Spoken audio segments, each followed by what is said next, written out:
يلا يا حاج. السلام عليكم يا رسول الله.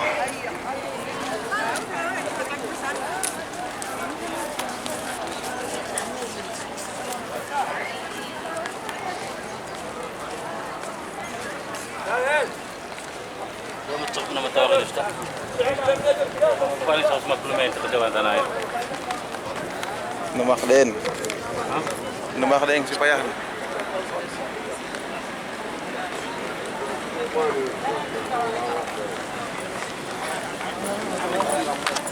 Saat ini kita berada di Masjid Quba. Berapa kali kita berada? Tahiyatul Masjid. Tahu? Ada bangka ada, tobat ka ada ini. Berapa kali?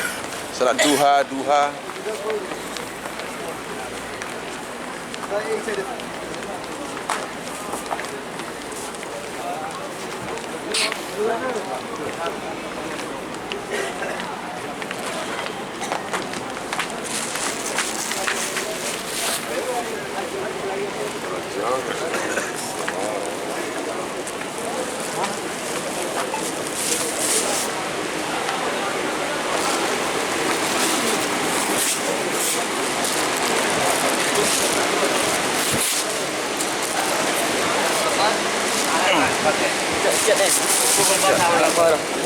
Sudah.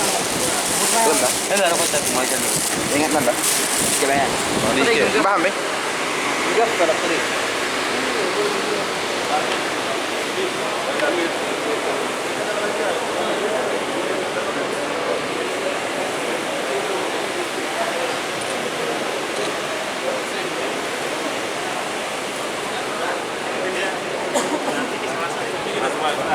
Oh, apa yang tengah ni Amin? Ayah dia. Oh, ada soal Amin dah. Nak. उधर रख के चल के लोग बना दे.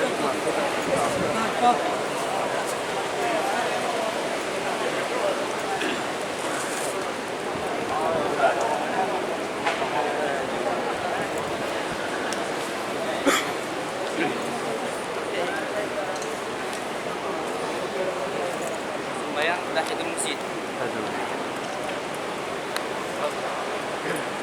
اللهم صل على سيدنا محمد.